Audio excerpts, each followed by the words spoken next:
All right, so you heard Kayleigh talking about the breaking news point that came up during the news conference. Well, here it is. Moments ago, during that news conference with President-elect Trump, he was asked about this happening. Judge Eileen Cannon blocked special counsel Jack Smith from releasing his report on his election case against Trump. I want to bring in now justice correspondent David Spunt to catch us up on the facts of all of this. So we got the kind of the one-line report on this. Fill it in for us, David. Well, Harris, it's a three-page order from federal judge Eileen Cannon down in Florida.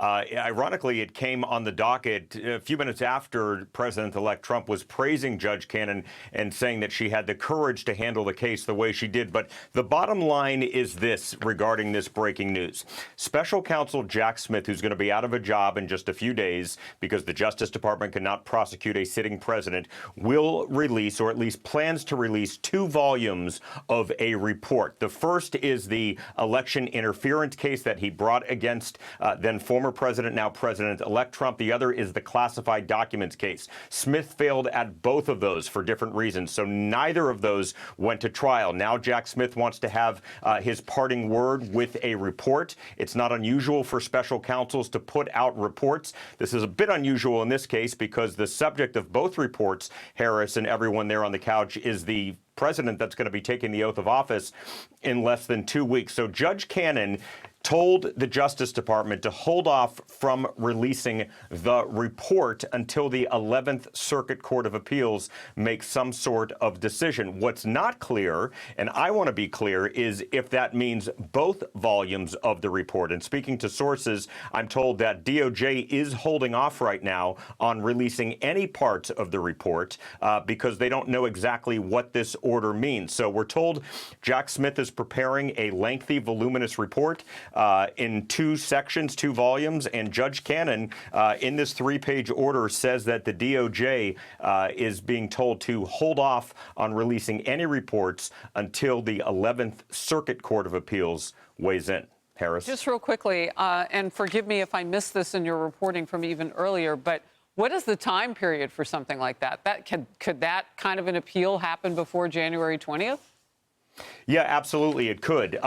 What I'm being told by sources is the classified documents case, that's still an active prosecution because Walt Nauta and Carlos de Oliveira, Trump employees, are still being charged there. Of course, they could be pardoned after he takes the oath of office. So that part of the report regarding the classified documents may come out later. The January 6th election interference, the whole case in Washington, D.C., that is gone. That is history. So we presumably could see that report sooner than the classified documents section. But I think DOJ right now, specifically the special counsel, is trying to figure out how to respond to the judge, and we may get some more clarity later. Great reporting as always, David Spunt. Thank you very much. I want to bring in Fox News legal editor Kerri Urbahn. So, Kerri, we've all been watching to see what this would be, and the initial reaction from the incoming President Trump was that this is really big news. Now, he often will say that if something's a victory. What would be victorious for him in this? For these reports not to be released. Now, I have a couple of thoughts on this. One, as David mentioned, there are 2 reports, one pertaining to the classified documents case and one pertaining to the January 6th case. On the classified docs, Harris, I don't know how the Department of Justice, in good conscience, could release that at all, given the fact that there are still 2 defendants in that case whose case is going forward. So to release that report to the public as their case is active, I think would be fundamentally unfair and very prejudicial to their case as that moves forward. Now, of course, Donald Trump could get into office and he could pardon those 2, but it doesn't change the fact that their case is alive and active, and offering to the public pages and pages of information would, of course, be prejudicial to them.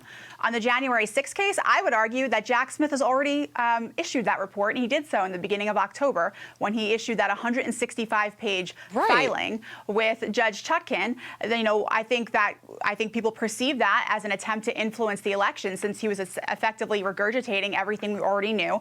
So that volume 2, that other report about January 6th, is basically going to be identical to what he has been releasing for the last few years. So, yes, it is big news that Judge Cannon said, wait, we're going to pause on issuing these reports at all in total as we work out, this, we figure out what we're going to do, because there is an active case with these 2 defendants.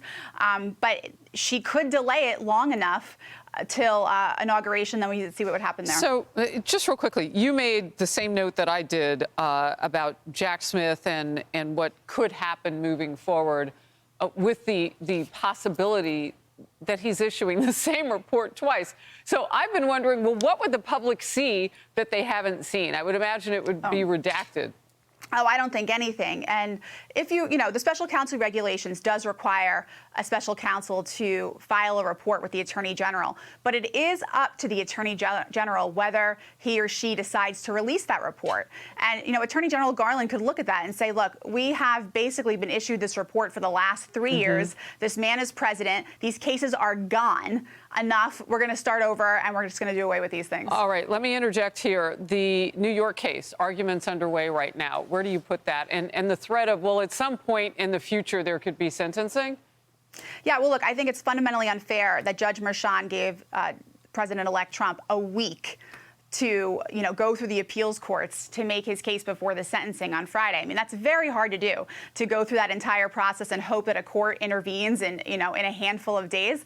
But right now, Todd Blanche, who is set to be the Deputy Attorney General at DOJ, the number 2 spot, he's at the appellate court in the state of New York, and he is arguing that Judge Merchan's rejection of President Trump's immunity arguments was wrong. And as such, he wants to continue to appeal that and also pause the sentencing date as he appeals that immunity argument. All right, we got to be super, super quick here. Does Trump ever reach a point where this is not coming at him once he takes office? Well, it really depends what happens in this business records case. If he's successful on his appeal, that case, he could eventually be vindicated. But given that he's somewhat at the start of that appeals process, we're still looking at some time going forward. All right. Kerri Kupec, always great to get your perspective on these things. Real quickly, we'll come back out to the couch. Your top line thoughts. It's interesting because you heard lawfare mentioned by the former president, and it does feel like that. We know today there was essentially Merrick Garland and a filing put forward by Jack Smith where we learned that before January 10th, Garland would make this decision, and then that was kind of kneecapped by Judge Cannon's order. We'll see how that plays out. But the whole time I listened to the former President Trump talk about lawfare, I couldn't divorce myself from thinking about the Washington Post article that came out 7 days ago. It was based on 24 sources, Biden's close allies, that said he was very frustrated with Garland, regretted choosing him, wished Garland would have been more aggressive in prosecuting Trump and less aggressive in prosecuting Hunter Biden. It goes on to cite Democrats who say, had this gone differently, had Merrick Garland not been here, maybe it would have affected the election. So it's so interesting, Brian, because I'm always wondering about what Kayleigh's talking about, and that's making everything so personal and vindictive. Like, does it ever get to be about the American people? I'm not sure. And the thing is, we don't really know the whole story about how much Joe Biden was actually doing and how much some spokesperson.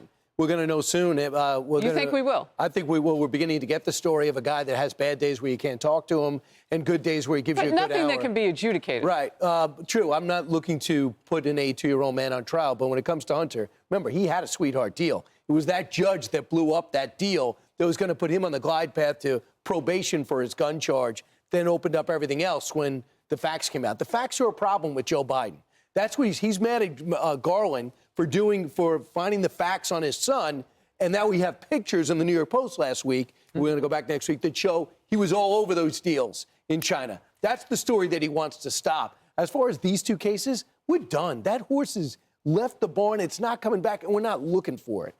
So, Emily, talk to me about what could happen with Hunter Biden. And the only reason we care is because of his dad. Because as Brian said, who wants to put an 82-year-old man on trial? Robert Hur didn't.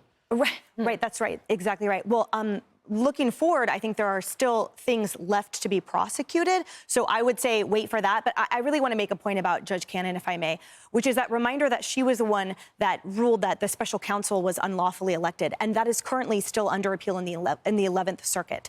And what she cited in this current decision was the fact that there would be irreparable harm potentially done if special counsel Jack Smith's report was released. So I think it's just important to note that here we have a judge that's essentially saying do not let the genie out of the bottle, because right now that's a temporary situation. Depending on if the 11th Circuit overrules her, then this may actually be revived. Because remember, the DOJ continued its case against the 2 other co-defendants, right, while dismissing it against President Trump. So notwithstanding his status as current president, that potentially could blow up again. So dang right, this special report could have disastrous consequences. Could he pre-pardon those people? Pre-pardon. I know, it's not really a word. It's a hyphenation. I mean, no, sorry. I mean, you know. You know what I mean, though. Right. Could he step in? No, you can't pardon for things in the future. But Biden did. But Biden did for durations. I mean, I can't say, I wish I could, because I would, you and me would rob a bank. But hey, look, you know what the release, though, potentially, Kennedy, of any kind of report like this, even though I think we have seen pretty much what Jack Smith has. So he did a reissuance here, and we don't get to see it. Yeah, that's it's a legal okay. version of OnlyFans. But we know what's there, even if we don't subscribe. Right. That's a good point. Do we get our money back? So those liberal networks, it gives them those talking points that they ran with for years. And I think that's what this is. I think that it is a political gift to try and do as much damage as possible to the incoming president, because that has been the focus of the Justice Department throughout the entire Biden administration. During Trump's first term, you know, he had the entire establishment against him. That's all they were doing, was obsessively trying to find ways to impeach him. And then when he was out of office, they were just trying to legally cancel him through every coordinated avenue. That failed because he was reelected, and they had to drop a lot of those cases, especially because of the Supreme Court precedent. So now the only thing left to do is try and throw a grenade and hope the shrapnel does the political damage that they weren't able to do with every other avenue. That is not the job of special counsel. That should not be the precedent. That should not be his aim and what he should be doing. It's also not the job of a complicit liberal-leaning media. It's not their job either. Right. And that they're truly paying for it in subscribers and ratings, and we saw that on MSNBC the week after the election. So this is not what people want. It's not what they have wanted. It is a disservice to the American people, and they're finding out the hard way, but they're still doing it.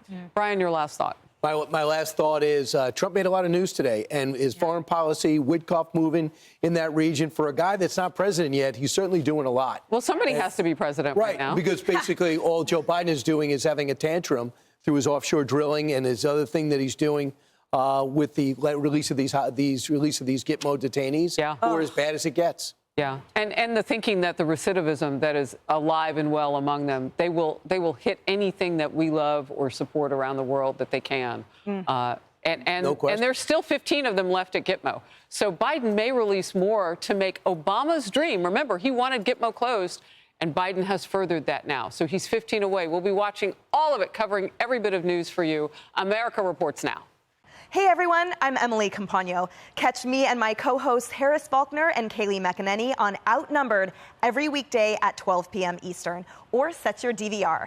Also, don't forget to subscribe to the Fox News YouTube page for daily highlights.